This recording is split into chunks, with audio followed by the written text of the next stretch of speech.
Bienvenue sur cette vidéo. Aujourd'hui nous allons parler d'élevage de rennes destiné à nos colonies orphelines, principalement des colonies où les rennes ne sont pas rentrées de fécondation. Nous avons fait un cadre de 11 cellules, un petit greffage, dans une petite colonie d'ailleurs, mais qui avait un nombre suffisant d'abeilles pour élever. Nous allons vérifier les cellules, regarder combien ont été acceptées, voir s'il faut refaire un greffage derrière. Le greffage a été fait, donc il ne sera pas visible dans cette vidéo. On en refera dans la saison prochaine, dans les prochaines vidéos. Et une fois ça fait, on les introduira donc à J+3 directement après operculation ou juste un peu avant. Et ça sera les colonies réceptrices qui vont élever, qui vont finir l'élevage de la reine. Donc on se retrouve aujourd'hui pour vérifier l'acceptation des cellules qu'on a fait en greffage hier. On a mis 12 cellules en greffage hier, en élevage. Donc on va regarder ce que ça dit.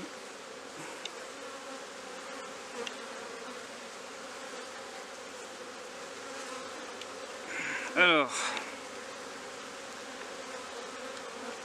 normalement on en a 12 si je ne me trompe pas. Non, on en a 11. Et donc là, il y en a 1, 2, 3, 4, 5, 6, 7, 8, 9. Donc il y en a que 2 qui n'ont pas été prises. C'est un bon résultat. Donc là c'est nickel. Elles sont tous pleines. Ah non, il y en a une qui est vide. Donc il y en a 8. 8 à 8. Il y a 8 cellules. Du coup on sait que dans les jours qui arrivent, on aura 8 cellules à mettre dans des colonies. On a quelques colonies qui sont orphelines, donc on va les introduire. Donc là on est en J+1, on les a greffées hier. Et là on va revenir dans 2 jours. On va revenir dans 2 jours pour récupérer les cellules qui normalement seront déjà bien construites, presque operculées, voire operculées. Et on les introduit. Et ensuite c'est la colonie qui récupère la cellule introduite qui finit l'élevage. Et 13 jours après, les rennes naissent pour se faire féconder dans les jours qui suivent. Nous sommes 3 jours plus tard. On va vérifier la bonne fabrication des cellules, le bon élevage.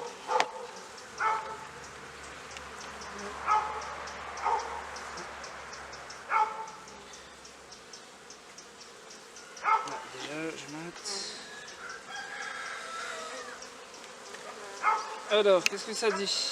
Combien de cellules ont définitivement été acceptées? Alors, c'est pas tout à fait operculé, mais déjà, on peut voir qu'il y a 1, 2, 3, 4, 5, 6, 7, 8, 9, mais je pense que tous ne sont pas pleines.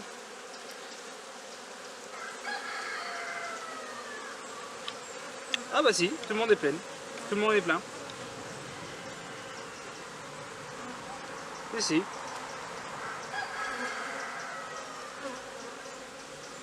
D'accord, bon bah parfait. C'est une bonne nouvelle. Donc là ce qu'on va faire, c'est que j'ai 9 cellules de prêtes à être intégrées, à être introduites dans des colonies orphelines. Ce que je vais faire, c'est que je vais aller vérifier mes colonies et je vais les intégrer au fur et à mesure. Donc là on se retrouve à l'intégration d'une cellule dans une colonie orpheline. Donc ici une colonie orpheline, on voit elle n'avait pas de reine dernièrement. On va vérifier qu'elle n'a pas de cellule pour pouvoir introduire les nôtres. Voilà.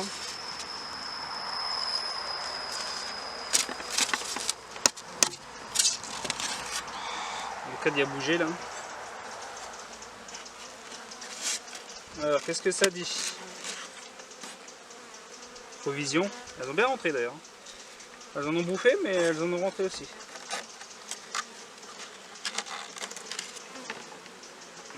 Alors là j'ai une cellule.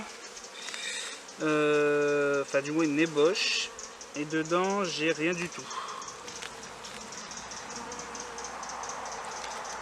Là c'est de la provision.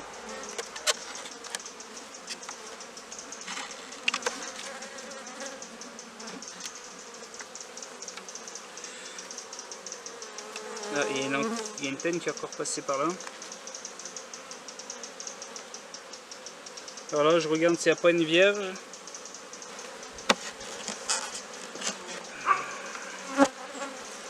Donc aucune cellule. Aucun œuf. Il n'y a pas eu de vierge dedans.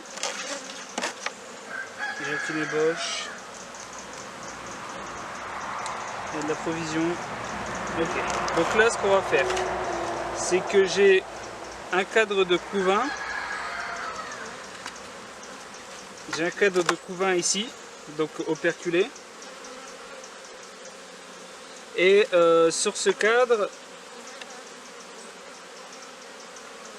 je vais y mettre ma cellule que je vais introduire. Donc là on a J plus 3. J'introduis mes cellules pas forcément operculées. C'est la colonie réceptrice qui va operculer la cellule. Donc là j'ai toutes mes cellules. Je vais en prendre une. Je vais prendre une belle cellule, je vais en profiter d'en avoir des plutôt belles. Hop. On va éviter d'exploser les autres d'à côté. Donc je récupère ma cellule. Dedans j'ai ma larve avec pas mal de gelée royale. Voilà. Je prends mon cadre de couvain qui se trouve ici. Oh, j'en ai une qui m'a piqué dans la main. Mon cadre de couvain qui est ici. Et je le mets au centre. Enfin, au centre le plus proche du centre. Voilà. Donc là elle est au centre du couvain. Donc elle n'est pas operculée, hein. C'est vraiment les abeilles de cette colonie qui vont operculer, la cellule, et je la replace délicatement. Voilà.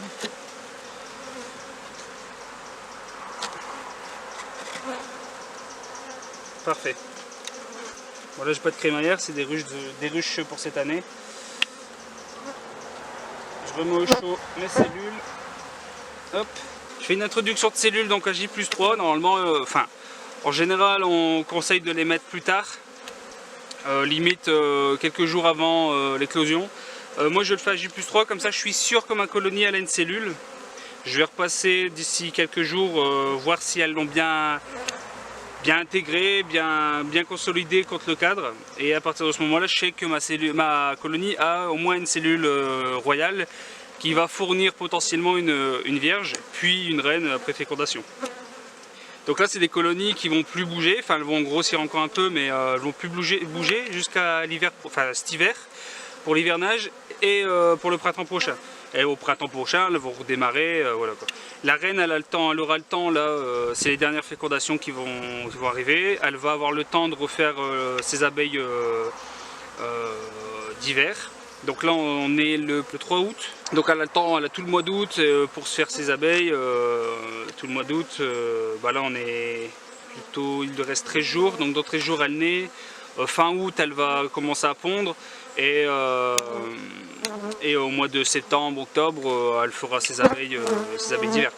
Par contre, il peut arriver que la cellule meure, qu'il n'y ait plus d'abeilles, qu'il n'y ait plus de reines dedans, enfin qu'il n'y ait pas de reines. Dans ce cas-là, on se retrouve avec une colonie en fin d'année qui ne peut pas refaire de reines. Donc dans ces cas-là, ce que je fais, c'est que je réunis la colonie sans reine et qui ne peut plus avoir de reine avec une colonie qui a une reine. Par contre, il faut faire attention parce que ce sera presque que des abeilles, enfin ça sera presque, ouais, ça sera même que des abeilles, des vieilles abeilles, donc ça peut être la guerre, donc il faut faire attention comment on les introduit. Et ça sera l'occasion de faire une autre vidéo dans le cas où on a ce cas de figure, quoi.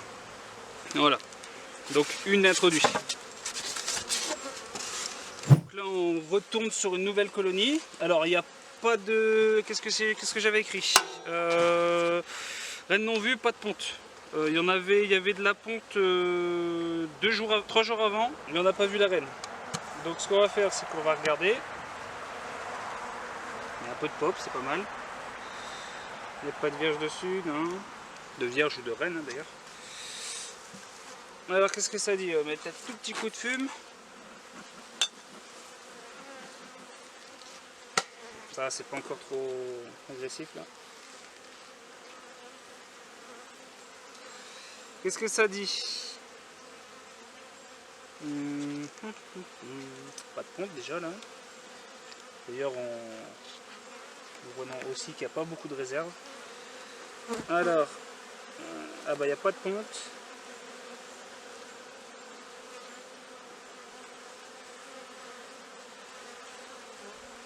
On peut même croire que vu ici là, le chapelet de Faux-Bourdon, ah tu me diras, ça fait, il est en train de naître, à moins qu'elles l'ont détruit. Soit il est en train de naître, soit elles l'ont détruit, ce qui se peut. Je dirais qu'il y a eu une vierge, enfin il y a eu une reine qui s'est fait peut-être féconder à un moment. Ah, je vois un peu de couvain plâtré d'ailleurs. Petite colonie et ça arrive. Et je pense que la reine a commencé à pondre, mais elle a pondu des œufs de mâle. Donc elle a mal pondu. Et la colonie, je pense qu'elle l'a zigouillé, parce que j'ai aucun œuf. Ça aurait été une abeille qui pondait, on n'aurait pas eu du tout, enfin on aurait eu des œufs partout. Pas juste un tout petit peu, sans plus quoi. Puis les mâles, non, c'est en train de naître. Donc ça fait plus de, enfin ça va faire 24 jours qu'ils ont été pondus, sauf que ma reine, elle a été soi-disant vue, enfin je crois que elle a été vue à un moment. Non, elle n'a pas été vue. Mais ma reine, si elle aurait commencé à pondre, ça aurait été après 24 jours. Donc là, c'est l'ancienne reine qui a pondu ce cadre, qui a pondu. Donc c'est pas la nouvelle. Donc il y avait peut-être bien une vierge qui a commencé à pondre, mais en l'occurrence, c'est plus le cas. Je vois que dans les cellules de mâle, elles ont mis un peu de nectar. Là, j'ai aucun œuf, aucun. Rien du tout. J'ai un tout petit peu de couvain plâtré, il faut que je fasse attention. C'est pas encore une infestation trop élevée. Après, dans les petites colonies, il faut pas s'y habituer, hein. Ça reste une maladie, il faut faire attention. Mais les petites colonies, qu'on démarre sur 1 ou 2 cadres de couvain, en général, il y a un peu de couvain plâtré, hein. Ça arrive. Les colonies ont du mal à chauffer le couvain et il y a des refroidissements et puis ça déclare du couvain plâtré. Là je vois quelques cellules aussi. Mais en général elles arrivent vite à le nettoyer.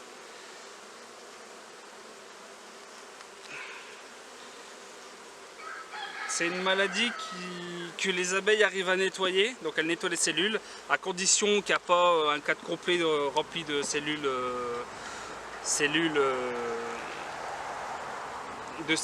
sporulentes. Donc en gros il y a une larve. Le couvain plâtré c'est une maladie qui sporule, donc qui fait des spores. Et ces spores, les abeilles en nettoyant les cellules sont contaminées à cause de ces spores. Et après elle en met un peu partout dans la ruche, voire dans les autres ruches, voire sur notre matériel, étant donné qu'on vient manipuler les cadres. Et en fait on peut en passant d'une ruche à l'autre contaminer les autres ruches. Donc il faut faire très attention. Là j'ai regardé, on reconnaît des larves, pas des larves, on reconnaît des nymphes touchées par le couvain plâtré, car on dirait un caillou. Et en général, il y a quelques cellules, et quand la maladie sporule, donc quand elle se reproduit, elle devient noire, la larve devient noire. La nymphe devient noire, et donc il faut faire très attention. C'est à ce moment-là qu'on peut contaminer tous nos ruches. Donc là j'ai pas vu de larve noire, donc elles sont en train de nettoyer, je le vois. Elles sont en train de retirer, oh je vois du pollen jaune. Elles sont en train de retirer les nymphes qui sont abîmées. Ensuite ça peut être aussi un problème de l'apiculteur. Nous par exemple on peut être facteur de cette maladie, dans le sens où nous personnellement, notre rucher, on va visiter énormément les ruches. On visite trop en fait de base. Normalement on les visite une fois par semaine, nous on les visite tous les 3 jours dans le sens où on doit avoir un suivi des colonies ultra rapide pour déceler rapidement s'il n'y a pas de reine. Et une fois que les ruches sont décelées sans reine, on vérifie déjà si ça devient pas bourdonneux, mais en plus on fait les introductions, on vérifie la nourriture, enfin voilà. On essaye de les suivre assez régulièrement parce que c'est des petites colonies. Donc la nourriture, s'il en manque, c'est mortel en fait. Elle se relève pas. Donc vu qu'on veut les faire hiverner, ce qu'on doit faire, c'est qu'on doit vraiment vite les diagnostiquer. Donc on vient assez souvent. Là c'est les dernières fois, d'ailleurs elles vont bientôt passer en hivernage, donc, enfin en hivernage. Tous avec une reine pondante et donc il faut qu'elle soit prête quoi. Donc on doit les vérifier de plus en plus et une fois qu'elles ont une reine fécondée qui pond correctement, on les ouvre beaucoup moins. Mais là les petites malheureusement on est obligé de les vérifier assez régulièrement pour éviter certains soucis quoi. Donc là on va lui mettre une cellule et puis on va la refermer. Je vais la chercher. Donc là il faut être assez minutieux, la cellule qu'on introduit n'étant pas operculée, elle est ultra fragile. Le moindre petit coup dessus va plier la cire. Donc là j'ai mon rond de couvain, je viens de piquer dessus, voilà, parfait. Et donc là je le rentre, donc je le retourne, voilà, parfait, parfait, voilà. Deuxième intro. Je referme et c'est fait. C'est ultra rapide. Là, on est resté un peu longtemps sur la colonie, mais c'était pour la vidéo. Mais sinon, ça prend que quelques secondes. On ouvre, on écarte le cadre, on met la cellule et on referme. Donc ici, troisième colonie. Alors un cas différent. Ici, le 29, on a vu une reine vierge. Il y avait de la ponte. Le 31, reine non vue, pas de ponte. Donc ce qui veut dire qu'il y a eu une reine à un moment et que cette reine, soit elle s'est fait tuer par les abeilles, soit elles sont mortes, enfin elle est morte par une manipulation.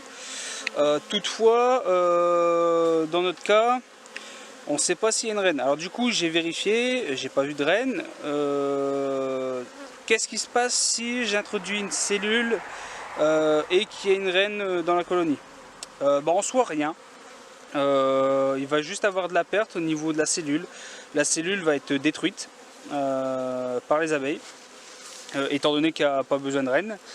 Par contre, s'il n'y a pas de reine, les abeilles vont l'accepter, l'élever et refaire naître une reine, sans souci. Donc dans les deux cas, il ne risque rien pour la colonie. Au contraire, si on n'en met pas et qu'il n'y a pas de reine, on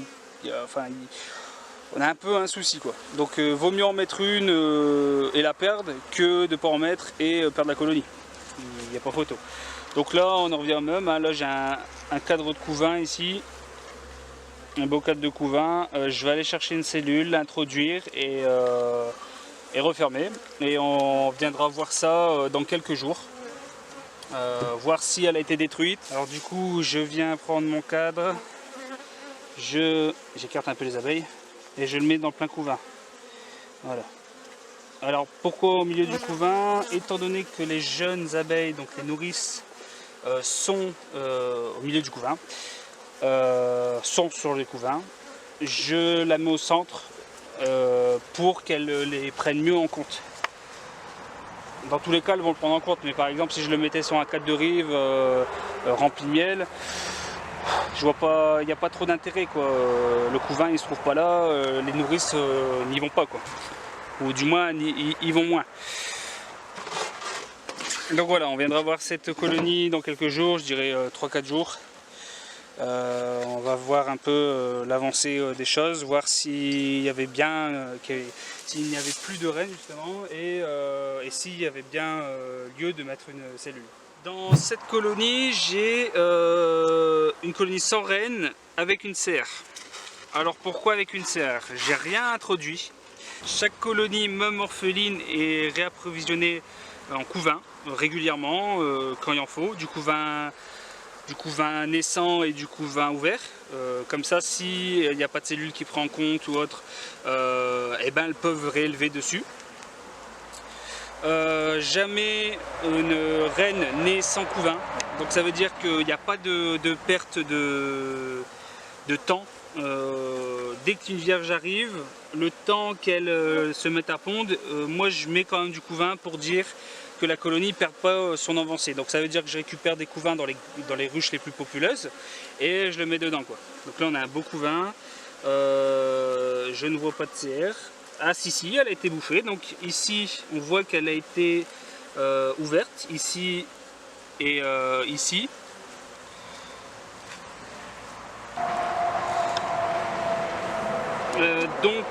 Dans cette colonie il doit y avoir une vierge. Alors je vais regarder vite fait parce que je rappelle que les vierges volent pour se faire féconder, mais elle n'attend pas pour se faire féconder pour voler, donc ça veut dire qu'elle peut se mettre à décoller du cadre. En général elles ont fait un tour de vol pour s'orienter, mais dans le cas où elles l'ont pas fait, elles reviennent pas à la ruche, donc oula. On regarde vite fait. J'ai pas de, enfin c'est trop tôt. Il y a encore quelques jours, elle n'était pas née, donc on prend pas de risque. Je regarde vite fait. Toujours au-dessus de la ruche pour éviter qu'elle tombe. Dès que je la vois, je referme. Et même sans la voir, en fait, je regarde juste si je la vois, mais sans plus. Et puis ça me permet de voir que tout ça là, c'est rempli de nectar. Donc ça rentre, c'est très bien. Il y a une petite mielée là, enfin une petite mielée, il y a une belle mielée qui remplit même les toutes petites colonies. Elles arrivent à faire leur jeu. J'ai pas encore nourri. Ça devrait pas tarder parce que les provisions sont assez faibles malgré tout. Tout ce qu'elle rentre, elle le mange. Il fait assez, pas froid, mais c'est pas chaud non plus. Il pleut beaucoup. Donc là, pas de reine. J'ai mes cadres coupés là, il faut que je fasse gaffe. Hop. Ici la provision. Bon là en provision on est bon, hein. Il y a pas mal de miel. Elles en ont rentré derrière, donc ça c'est nickel. Mais ça ne sera pas suffisant pour l'hiver. Il faudra dans tous les cas rajouter de la provision. Donc là en l'occurrence on va mettre du sirop.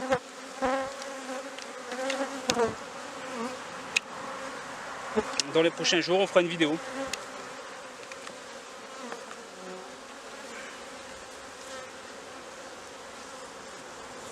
Bon, les vierges sont assez compliquées à voir. Elles sont en général, elles sont plutôt petites.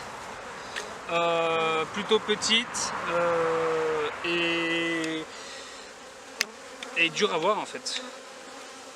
Et pour peu qu'elles sont noires, bah alors là on la voit encore moins. Là j'aurais aimé la voir pour vous la montrer, mais première vue, il n'y a pas. En plus de ça, donc, elle peut voler, mais on peut aussi avoir sur des abeilles assez agressives de base, des abeilles qui emballent en fait la reine, qui s'enroulent autour pour la défendre entre guillemets, mais qui commencent à se mettre à essayer de la tuer en fait, à essayer de la piquer. C'est déjà arrivé. Ce qui est étonnant, c'est que je vois rien courir. En général, les reines sont, les vierges courent. Donc on les voit bien sur les cadres. Mais là pour le coup j'ai bien 2 CR ouverts hein, par contre. Pour peu qu'elles se sont tuées tous les deux. Donc là j'ai 2 CR ouvertes. 2 cellules royales. Bien ouvertes. Ah peut-être que celle-là elle est ouverte par le dessus. Peut-être. J'ai pas. Ça doit faire quelques jours déjà, ça doit faire 2 jours qu'elles sont sorties. Les abeilles ont commencé à nettoyer. Bon, on va pas aller chercher plus loin, je la vois pas. C'est plutôt calme par contre. C'est plutôt calme. C'est plutôt calme, donc c'est bon signe. Ça veut pas dire qu'il y a une reine qui fait son travail. J'ai déjà eu des bourdonneuses qui étaient hyper calmes, des orphelines hyper calmes. Mais dans notre cas, on se doute qu'il y a une vierge. Donc donc c'est bien, quoi. En plus, si elle est vierge et qu'elle calme la colonie, alors qu'elle est vierge, donc le développement phéromonal il est un peu moindre. C'est très bien, quoi. C'est très bien, c'est plutôt calme, ça bouge pas trop, ça tient le cadre. Donc c'est parfait, on ne demande que ça. Voilà, bon. Je l'ai pas vu, on la verra peut-être plus tard. De toute façon, on reviendra regarder l'avancée. Dans quelques jours, elle aura fait ses vols de fécondation et à partir de ce moment-là, elle va commencer à pondre, quoi. Donc voilà, pas de cellules à mettre ici, tant mieux. Et c'est parfait. Bon là, autre colonie. Petit coup de feu parce que les colonies sont pas mal belles. Donc là on est sur quoi? On est sur une colonie reine non vue, mais il y avait une cellule ouverte le 27. Donc il y a potentiellement une reine qui pond. Là il y a eu quelques jours de beau dernièrement. Enfin, c'est vite dit, hein, évidemment. Donc on va regarder, elle a peut-être été fécondée. Là on voit une cellule bien ouverte. D'ailleurs on est sur le cas de figure d'une cellule laissée pour gagner du temps. Cellule bien ouverte. Je n'ai pas, il y en a même deux. Je n'ai pas de ponte ici. En même temps, c'est un cadre de rive qui est bien sec.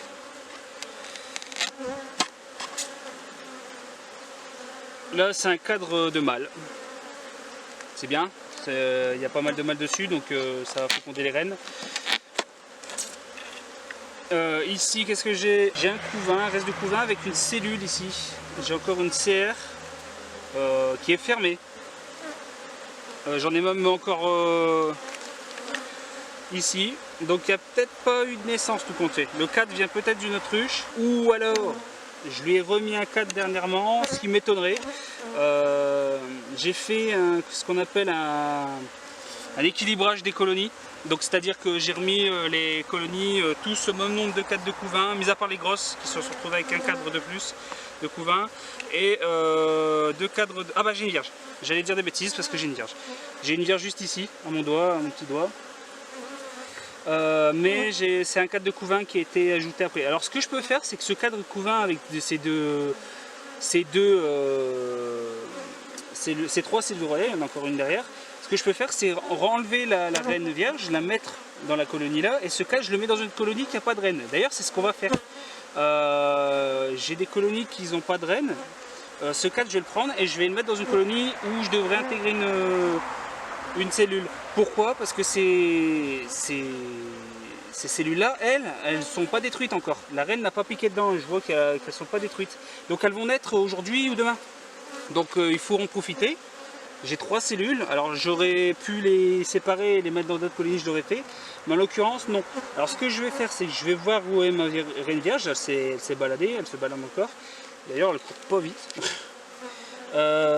J'ai secoué dans la ruche, mais je voudrais que je voie ma reine descendre dans la ruche. Donc déjà, ce que je vais faire, c'est que je vais mettre mes cellules bien au centre du trou. Je vais poser mon cadre. Et ce que je voudrais, ce qui se passe en fait, c'est que je voie ma reine descendre sur les autres cadres, que je puisse prendre ce cadre en le secouant. Elle est là ma reine vierge. Et juste là. Donc ce que je vais faire, c'est que je vais la repousser. Il faut faire attention parce que ça vole, hein, comme je disais.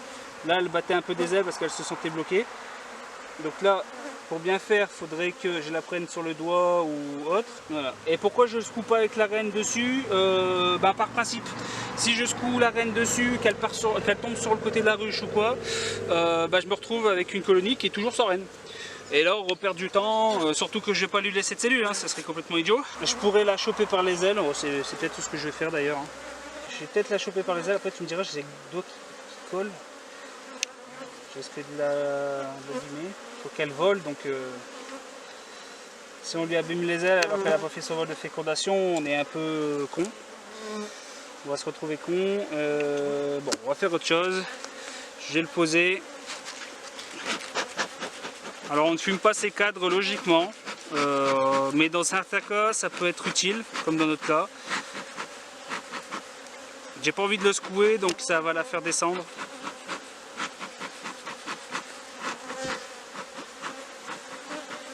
Voilà, c'est en train de descendre doucement. Là c'est vraiment pour être doux avec, hein. C'est pour pas l'abîmer, pour pas qu'elle tombe sur le côté de la ruche. Voilà. Hop. Ce cadre, moi je vais le mettre dans une autre colonie. Ça va lui permettre de gagner du temps. Voilà, ça descend. Là, normalement elle a dû descendre, hein, je pense. Si c'est good, je vais le secouer vite fait. Alors là il faut être sûr, hein, vraiment sûr. J'ai 3 belles serres quand même, hein, elles sont belles les serres. Et ben je crois que c'est bon. Je crois qu'elle est descendue, je la vois plus. Ouais, c'est bon. C'est bon, c'est bon. Je la vois plus. Je prends quand même des précautions en le secouant dedans. Quand même.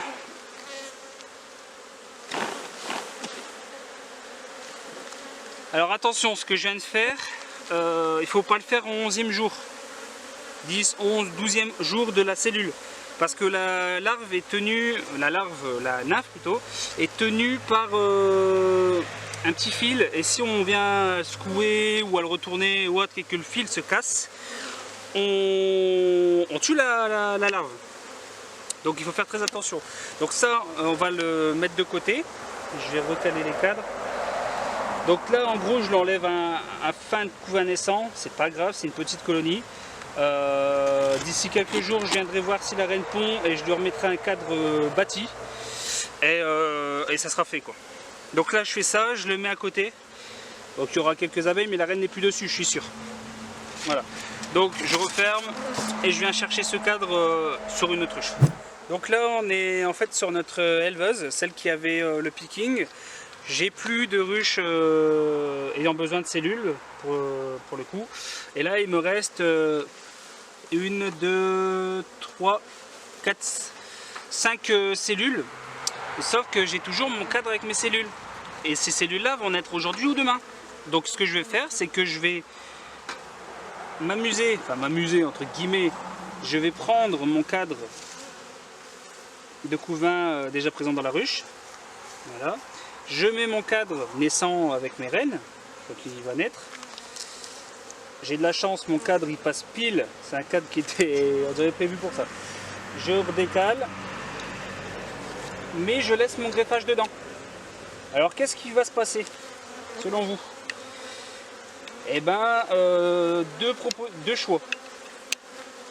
Les reines, ou la reine qui va naître, va aller casser des cellules, va casser déjà les cellules proches d'elle. Donc celles qui sont collées à elle, qui vont naître aussi dans les mêmes jours. Derrière, il y a toujours mon greffage avec mes 5 cellules. Donc le choix qui est à nous, c'est soit on retire le cadre de greffage, on le met dans une colonie, mais comme je viens de le dire, j'ai plus de colonie orpheline, enfin j'ai plus de colonie sans cellules. Donc ça revient au même. Là je le laisse, ce qui va se passer c'est qu'une reine va naître, elle va casser les cellules proches d'elle et elle va faire le tour de la colonie, de la ruche, pour trouver des cellules. On sait que les cellules normalement mettent entre 3 et 4 jours à être operculées. Bon là ça prend un peu plus de temps, la colonie est plus petite.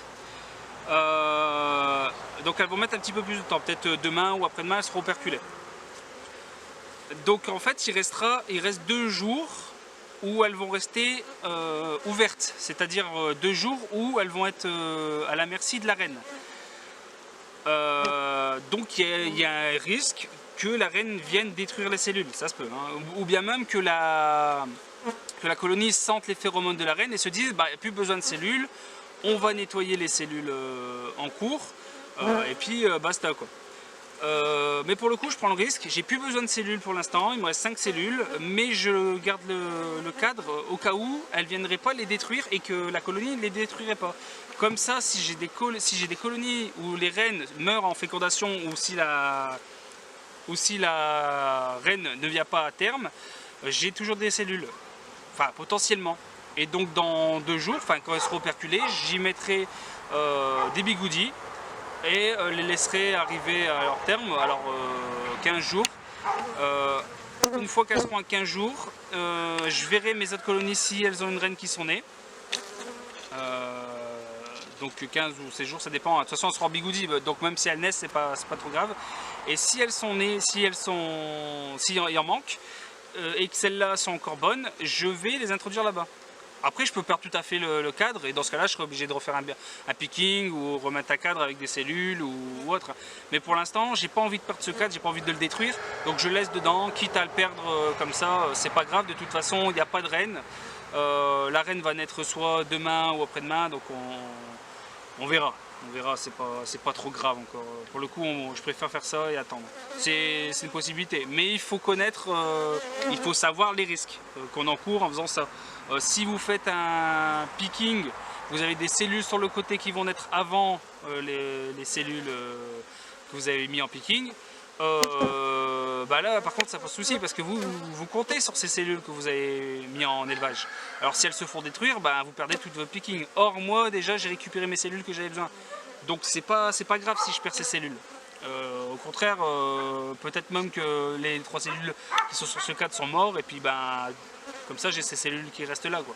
Donc il faut, quand on fait les choses, il faut juste connaître les risques. Et après vous pouvez faire les choses, mais il faut connaître les risques, les bénéfices et les risques. Les risques sont le plus important parce que c'est ceux qui vont vous faire perdre du temps ou des colonies, donc il faut juste connaître les risques et puis c'est tout quoi. Après vous faites un peu, le rapport entre les deux et puis vous dites bah j'ai rien à perdre, allez on fait ça quoi. Pour le moment, là ça. Il n'y a aucun risque, donc on fait ça et comme ça on a potentiellement des cellules en attente si jamais les autres ne vivent pas quoi. Donc là aujourd'hui on est venu rapidement rucher juste pour faire de l'introduction. Donc on avait 9 cellules acceptées par la colonie, elles ont commencé à construire, elles nous ont enlevé, elles ont mis de l'HD Royal tout ça. Donc 9 cellules sur 11, hein, ça fait que 2 pertes, c'est très bien. On n'a pas fait beaucoup de picking cette année, on en a fait 2. Et là c'est le meilleur résultat qu'on a eu. Ce qu'on a fait, c'est qu'on avait à première vue, si je ne me trompe pas, on avait 4 ou 5 ruches là vides, orphelines, sans reine.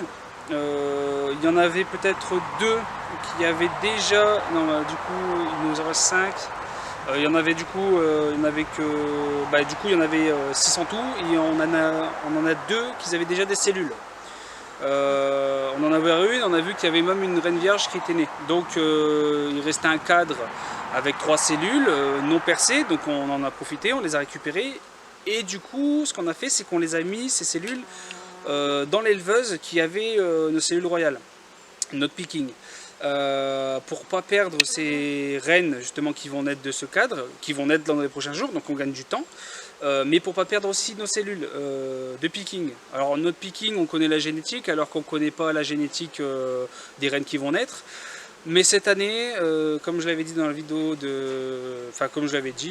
la vidéo, si je ne me trompe pas, de présentation, on ne regarde pas la génétique, on fait de la quantité. L'année prochaine on pourra plus se pencher sur la génétique dans le sens où on aura le temps de se poser, mais cette année il nous fallait beaucoup de reines, donc on essaye de gagner énormément de temps.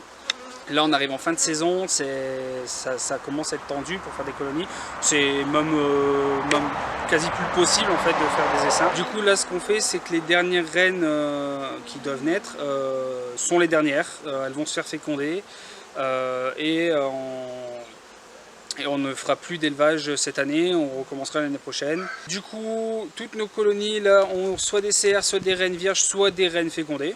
Le 3/4 ont des reines fécondées, c'est des élevages qui ont été faits plus tôt. Maintenant, les 6 colonies restantes n'ont pas de reines, mais ont au moins une cellule ou une vierge. Donc c'est parfait. Là on risque de perdre nos cellules de greffage, mais dans le cadre où on n'a plus besoin d'autant de cellules, bon, on peut se permettre de le laisser dans une colonie où il y a une reine vierge qui va naître dans pas longtemps. Et au contraire, on risque peut-être d'en avoir, on risque peut-être justement de pouvoir les récupérer dans le sens où dans 3 jours, on viendra mettre des bigoudis une fois operculés, et si on arrive à ce stade-là, bah, du coup on aura des cellules disponibles pour la suite, quoi. Donc voilà. Donc là on se retrouve d'ici 3 ou 4 jours pour voir un peu l'avancée, si ça a été accepté dans les colonies. Et à partir de ce moment-là, ce sera parfait, quoi. Dans la prochaine vidéo, nous verrons si ça a fonctionné, si nos cellules ont été acceptées ou pas. On se retrouve dans la prochaine vidéo. Si nos vidéos vous plaisent, n'hésitez pas à vous abonner et à laisser un pouce bleu. Ça aide au référencement et nous faire connaître. Je vous souhaite une bonne soirée et à la prochaine.